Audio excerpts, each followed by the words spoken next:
Bismillahirrahmanirrahim. Alhamdulillahirabbil alamin. Wassalatu wassalamu ala asyrafil anbiya'i wal mursalin sayyidina Muhammadin wa ala alihi wa sahbihi ajma'in. Ats-tsani, yang kedua dari fardu wudu adalah ghuslul wajhi, yaitu membasuh muka. Sebelumnya kita sudah membahas tentang niat dan perincian niat. Dan itu perlu diperhatikan. Yang kedua ini adalah membasuh muka atau wajah. Summiya bidzalik li'anna bihi taqa'ul muwajahah. Kenapa dinamakan wajah? Karena kita selalu berpapasan. Kalau kita ketemu sama orang, itu yang kita lihat biasanya wajahnya duluan. Nah, begitu. Itu kata beliau. Wa hadduhu tulan ma baina manabiti sya'rir ra'si ila muntahal lahyain. Batasan wajah, yang mana sih dikatakan wajah itu? Nah, contohnya begini. Kita tulis ya, anggap ini wajah. Nah, yang mana yang dikatakan wajah itu? Nah, dihitung dari sininya. Ini kening. Panjangnya dari tempat tumbuhnya rambut di kepala. Keningnya, di mana tempat tumbuhnya rambut di keningnya, dari situ mulainya. Namanya wajah. Sampai ujung dagu. Nah, sampai ujung dagu. Ini kalau dari segi panjang. Kalau dia memanjang. Nah, gimana kalau orang yang tidak punya rambut? Atau kalau orang yang tidak punya rambut, ya diperkirakan saja sesuai normalnya orang, begitu. Kemudian lebarnya, mana dia? Wa ardon, lebarnya ma bainal udhunain, lebarnya begini. Paku telinga ketemu paku telinga. Mana tadi dia catatan itu? Hilang ya ini ya. Lebarnya paku telinga ketemu paku telinga. Nah, gitu. Jadi yang dibasuh kena air ini semuanya di sini. Begitu. Kemudian, hukmu ghusli syu'uril wajhi. Hukum membasuh rambut yang ada di wajah. Rambut apa bulu? Rambut mungkin ya. Kalau bulu itu yang ada batangnya, seperti bulu ayam, itu disebut bulu. Sedangkan ini yang ada di wajah, semua kita ini rambut, karena bulu itu yang ada batangnya. Rambut bahasanya sebenarnya. Tapi nggak apa-apa sih, yang penting dipahami lah intinya. Mau bilang rambut, mau bilang bulu, nggak apa-apa. Hukum membasuh rambut wajah atau bulu wajah yang ada di wajah, bulu-bulu apa saja. Nah, itu gimana hukum membasuhnya itu? Yajibu ghusluha kulluha, zahiruha wa batinuha. Wa yustasna min dzalika al-lihyatu wal 'aridan idza kana kathifaini. Fayajibu ghuslu zahirihima duna batinihima. Wa yusannu takhliluhuma min asfala biyadihil yumna. Hukum membasuh rambut-rambut yang ada di wajah. Kalau dia punya rambut kumis kah itu, kemudian rambut yang ada di pipinya, rambut yang ada di keningnya, rambut-rambut itu semuanya wajib dibasuh, wajib kena air, zohir batinnya. Artinya sampai ke dalam-dalamnya juga wajib kena. Kecuali yaitu jenggot dan juga selensing, apa bahasanya? Selensing yang itu loh, rewokannya itu. Nah, kecuali jenggot dan rewok kalau dia tebal. Kalau dia tebal banget, nah itu cukup dibasuh zohirnya saja. Nggak sampai ke dalam-dalamnya. Dan disunahkan mentakhlilnya. Mentakhlil artinya menyela-nyela jenggot tadi, menyela-nyela selengsingnya tadi itu, rewokannya itu. Caranya bagaimana? Dari bawah. Dari bawah begitu. Nantilah dilihat contoh orang wudhu. Nanti cari contoh orang wudhu. Misalnya Habib Umar itu nanti ada.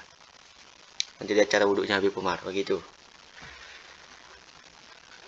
Di sela-selanya disunahkan disela dari bawah, pakai tangan kanan sela-selanya. Begitu. Kemudian, tadi kan katanya begini. Kalau jenggotnya tebal atau rewokannya tebal, maka nggak perlu sampai dalam-dalamnya dibasuh, cukup luar-luarnya aja. Nah, bagaimana batasan tebal sama tipisnya itu? Nah, ini dijelaskan. Dhabitul lihyatil kathifati wal khafifah. Al kathifatu hiya allati la tura basharatuha min majlisit takhatub ma yusawi mitran wa nisban takriban. Wal khafifah aqsu dzalik. Nah, batasan jenggot yang tebal dan tipis, kalau tebal artinya jenggot yang sekiranya kalau dilihat sama orang lawan bicaranya, nggak kelihatan kulitnya sampai dalam. Kalau kita lawan orang bicara, dia punya jenggot. Nah, kita lawan dia bicara misalnya, terus kita lihat jenggotnya, kalau kelihatan masih kulit-kulitnya itu, nah, berarti itu masih tipis namanya. Kalau sudah ketutup semuanya, nah, itu tebal namanya jenggotnya. Begitu. Ukuran kita bicara sama dia seukuran 3 ziro atau 1,5 meter. 3 ziro. 1,5 meter. Sedangkan yang tipis ya kebalikan daripada itu. Artinya yang masih kelihatan dalamnya itu. Begitu ya. Dhabitu zahir minal lihyah ma yalil wajha wa ma siwahu al-batin. Batasan yang dikatakan zahirnya jenggot yaitu sesuatu yang jenggot yang menyertai wajah. Sedangkan yang selain daripada itu batin namanya. Artinya kalau yang di luar-luarnya itu sudah zahir, yang dalamnya itu yang batin, yang menyertai wajah, yang masih bisa dibilang itu seukuran wajah begitu.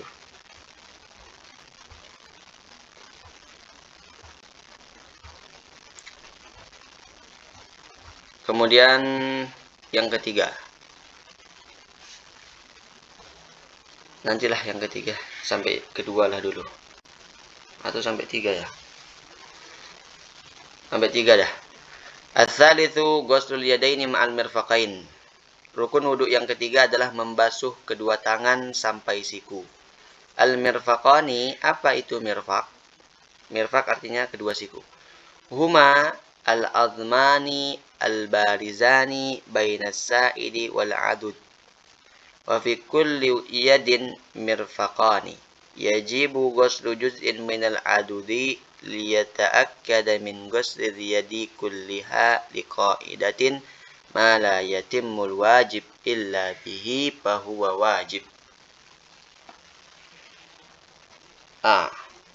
Mirfaq artinya dua tulang yang bersambung antara lengan bawah dengan lengan atas. Siku maksudnya mirfaq itu. Siku kita kan ada di situ dua tulang yang nyambung antara lengan bawah dengan lengan atas. Itu namanya mirfaq, siku. Kemudian di setiap satu tangan pasti punya dua mirfaq, punya dua tulang yang bersambung. Iya. Begitu.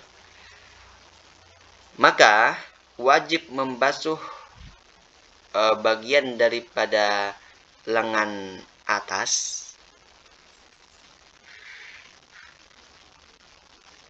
supaya meyakinkan kita membasuh tangan semuanya. Sebenarnya kan begini, maksud beliau begini. Kan yang dibasuh ketika membasuh tangan sampai siku kan sampai siku. Sebenarnya yang wajibnya sampai siku, tapi kita dianjurkan untuk melebihkan sedikit ke atas supaya kita benar-benar yakin kalau basuhan kita ini sudah kena sikunya semuanya. Karena kalau pas-pasan sampai siku itu bisa jadi nanti kurang, makanya lebihkan saja. Nah, begitu kata beliau. Karena ada juga kaidah yang mengatakan mala yatimul wajib illa bihi fahuwa wajib. Sesuatu yang tidak bisa sempurna kecuali dengan sesuatu itu, maka sesuatu itu menjadi wajib. Contoh, paham ya maksudnya? Maksudnya begini, ini misalnya siku. Gimana sih gambar siku? Gimana gambar siku ya? Pokoknya ini sikunya dah. Ini sikunya. Ini lengan, ini tangannya, ini jarinya 5. Ini jarinya hitunglah, ini jarinya 5 ya. Nah, kita kan membasuh ketika membasuh wudhu sampai siku. Berarti dari sini sampai sini. Sampai sini. Nah, wajibnya itu sebenarnya yang wajib sampai siku pas. Tapi kita tidak bisa memastikan benar-benar pas. Takut nanti kurang. Maka sesuatu yang tidak bisa sempurna kecuali dengan sesuatu itu, maka sesuatu itu menjadi wajib. Maka ini sekarang menjadi wajib. Berarti membasuhnya dilebihkan, jangan pas banget. Begitulah intinya. Sama kayak misalnya aurat. Siku itu lutut itu bukan aurat. Karena batas aurat misalnya laki-laki dari pusat sampai lutut. Pusat bukan aurat, lutut bukan aurat. Tapi wajib kita tutup melebihi pusat, melebihi aurat. Kenapa? Karena nggak bisa kita pas-pasan. Nanti kalau kita gerak sedikit terangkat dia. Kelihatan jadinya yang atas sedikit itu. Walaupun sebenarnya sikunya, atau bukan siku apa, lututnya nggak aurat. Tapi kalau dia gerak-gerak terangkat. Kalau dia misalnya pas-pasan, nah maka wajib dilebihkan. Nah itu begitulah maksudnya. Kemudian yang keempat, nantilah yang keempat ini. Allah Subhanahu wa taala alam. Sedikit-sedikit nanti kalau kepanjangan bosan kan.